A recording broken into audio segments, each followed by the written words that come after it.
Next भाग की शुरुआत होती है। तब देखते हैं हेजन की माँ से मिलने के लिए जूवोन उसके पापा और सैन गए थे। हेजन की माँ नेल डाउन करके उन्हें कहती है, मैं ऑर्डिनरी लाइफ जीना चाहती हूँ। मुझे पहले से ही उसके लिए बुरा लग रहा था कि वो लोगों के साथ बड़ा हुआ है और पॉइंट आउट करके बोलता था कि उसके पापा नहीं है, वो अनाथ है और अब उसकी माँ एक मर्डर है। अब आप लोग उसकी फैमिली है। मेरा बेटा ऑर्डिनरी लाइफ जीना कंटिन्यू रख सकता है। इतने दिनों के बाद में हेजन के लिए प्रॉब्लम कैसे बन सकती हूँ। तब सैन को उसके माँ ने उसे कही बातें याद आती है। उसके माँ ने उसे कहा था कि अगर तुम नहीं होते तो मेरी लाइफ ऐसे नहीं होती, तुमने मेरी लाइफ ऐसे बना दी। तभी जूवोन उनके पास बैठते हुए कहती है, आप ये हेजन की वजह से बोल रही हैं तो हेजन को आपके आभार मानने चाहिए, क्योंकि हेजन मेरे पापा का बेटा है, सैन उसका भाई है और वो मेरा ओपा है। हेजन हमारे वजह से खुश रहता है और अगर हम दुखी होते हैं तो सबसे पहले वही रोता है, इसलिए हम इस तरह से खुश रह पाते हैं। लेकिन आंटी, आपको पता है हेजन आपका इंतजार कर रहा है। वो आपके साथ मुस्कुराना और रोना चाहता है। वो सामान्य रूप से ऐसे ही जीना चाहता है। वो आपका इंतजार करता रहता है। उसके बाद हम देखते हैं जूवोन और सैन कार से घर जा रहे थे। तभी जूवोन कहती है, पता नहीं सबके साथ क्या प्रॉब्लम है, लोग अपने दर्द के बारे में बात नहीं करते। सोचती हूँ मैं ही अकेली हूँ जिसे कष्ट सहना है। सैन कहता है, तुम भी ऐसे ही थी। जूवोन कहती है, तुम्हारा मतलब क्या है। सैन कहता है, तुम भी दुखी हुई थी जब किसी ने तुम्हें कहा था बिना माँ के। ये शब्द सुन के तुम्हें हर्ट हुआ, लेकिन तुमने इस बारे में मुझे या हेजन को नहीं बताया। जूवोन कहती है, ये तो सालों पहले की बात है। सैन कहता है, क्या हेजन और आंटी आने वाले समय में खुश रहेंगे। तब जूवोन कहती है, ऑफ कोर्स, कुछ समय बाद वो एक दूसरे को समझेंगे और माफ कर देंगे। मैं सिर्फ निराश हूँ। सैन कहता है, सब कुछ समझ में नहीं आता है। उसकी बातें सुन के जूवोन उसकी तरफ देखने लगती है, कहती है, तुम ठीक तो हो ना। तभी सैन कहता है, तुम हेजन के साथ खुश रहते हो। उसकी बातें सुन के जूवोन कहती है, क्या तुम्हें जलस हो रही है। उसके बाद हम देखते हैं कि हेजन सैन के माँ को लेकर उसके रूम में चला जाता है। वहाँ पर सोहुई अपनी माँ को कहती है, ये ओप्पा की रूम है, बहुत ही अच्छी है, क्या आज रात के लिए आप यहाँ पर सो सकती है। उस पर उसकी माँ कहती है कि हमने तो इतना अच्छा होटल लिया है, फिर यहाँ पर हम क्यों सोए, यहाँ पर बहुत ही अनकंफर्टेबल होगा। तभी हेजन पूछता है, क्या सैन यहाँ पर एक मंथ के लिए ही रहने वाला है क्या। तभी सैन की माँ उसे कहती है कि मैं चाहती हूँ कि तुम हमारे फैमिली मैटर में दखलंदाजी ना दो और यहाँ से बाहर जाते हुए डोर को क्लोज करके जाओ। तभी हेजन कहता है, राइट, और वहाँ से जाने लगता है। फिर पीछे मुड़कर कहता है, अगर किम सैन की बात आती है तो मैं बिल्कुल भी स्ट्रेंजर नहीं होता हूँ। तभी सैन की माँ उसकी तरफ देखने लगती है तो वो चुपचाप दरवाजा बंद करके बाहर चला जाता है। हेजन बाहर आने के बाद सैन को कॉल करता है, लेकिन सैन उसके कॉल का आंसर नहीं देता है। तब वह कहता है, ये ऐसा क्या काम कर रहा है जिस वजह से कॉल को रिसीव नहीं कर रहा है। वो फिर से कॉल ट्राई करने लगता है। तब हम देखते हैं कि सैन और जूवोन एक दूसरे का हाथ पकड़कर लिफ्ट से बाहर आते हैं। तब वह सामने हेजन को देखते हैं तो शॉक होते हैं। हेजन उनकी तरफ देखता है। सैन ने जूवोन के हाथ को होल्ड किया था, उसे अपने पीछे छुपा देता है। फिर दोनों एक दूसरे की तरफ देखने लगते हैं। जैसे हेजन उनके क्लोज आने लगता है, सैन जल्दी से जूवोन का हाथ छोड़कर अपने दोनों हाथों को अपने पॉकेट में डाल देता है। हेजन उन्हें पूछता है कि तुम दोनों कहाँ से आ रहे हो। तभी उन दोनों की समझ में नहीं आता है कि हेजन को क्या आंसर दे। जूवोन कहती है कि हम अभी आ रहे हैं। तभी सैन हेजन को कहता है कि तुम बाहर क्या कर रहे हो। तभी हेजन कहता है, क्या तुम्हें पता है मैंने तुम्हें कितनी बार कॉल किए, तुम्हारी माँ आई है, अंदर बैठी है। हेजन की यह बातें सुनकर पहले तो सैन का मुंह ही उतर जाता है, लेकिन फिर अपने फेस के ऊपर स्माइल लाता है, कहता है ओके। जूवोन को कहता है, मैं तुम्हें बाद में कॉल करता हूँ, ऐसा बोल के जाने लगता है। तभी हेजन कहता है, रुक जाओ, तुम भी हमारे साथ दूसरे रूम में आओ क्योंकि मैं थोड़ा सा डरा हुआ हूँ। तभी सैन कहता है कि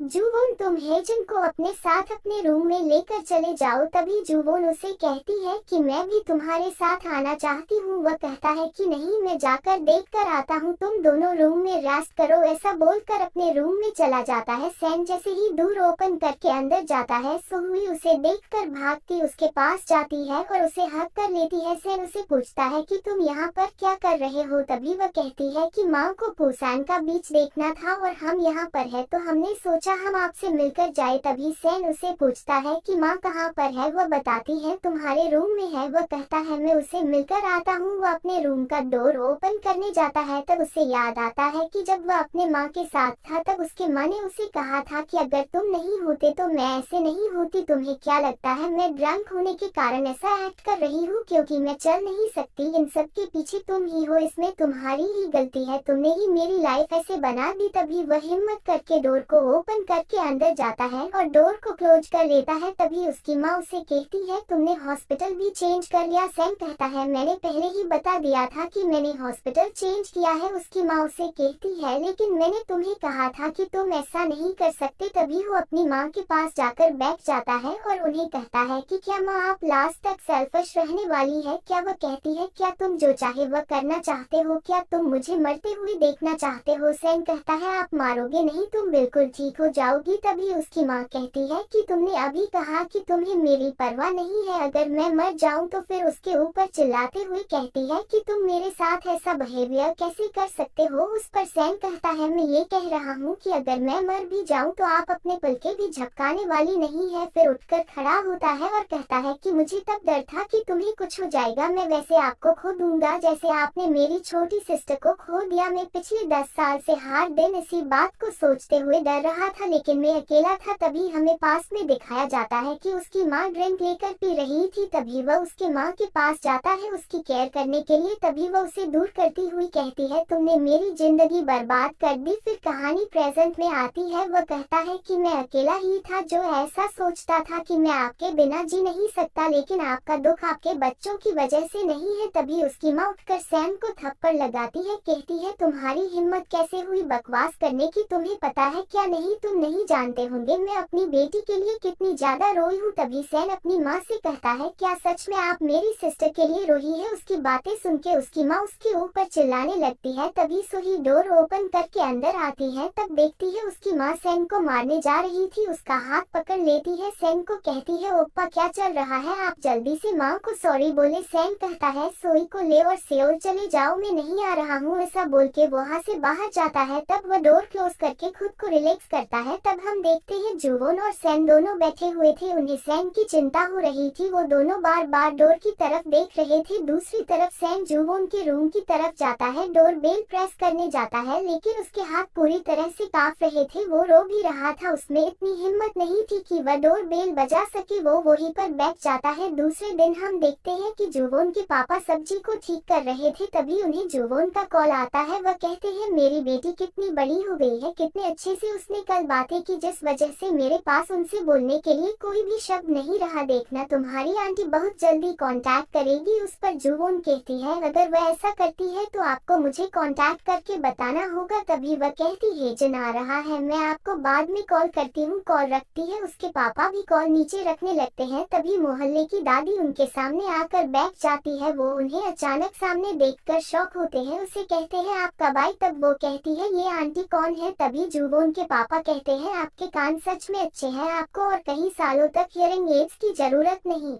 पड़ेगी, सच में आपकी सुनने की शक्ति सुपर है। तब वो कहती है सब्जेक्ट चेंज मत करो, ये आंटी कौन है? तब जुवोन के पापा जल्दी से सब्जी को जमा करते हुए कहते हैं कि मुझे चिंता हो रही है कि आज के डिनर में कितने लोग खाने को आएंगे। सब्जी उठा के रेस्टोरेंट के अंदर जाते हुए कहते हैं आज का मौसम अच्छा है। तभी दादी कहती है मैं श्योर हूँ कुछ तो गड़बड़ है। फिर खुश होते हुए कहती है क्या उसे गर्लफ्रेंड मिल गए?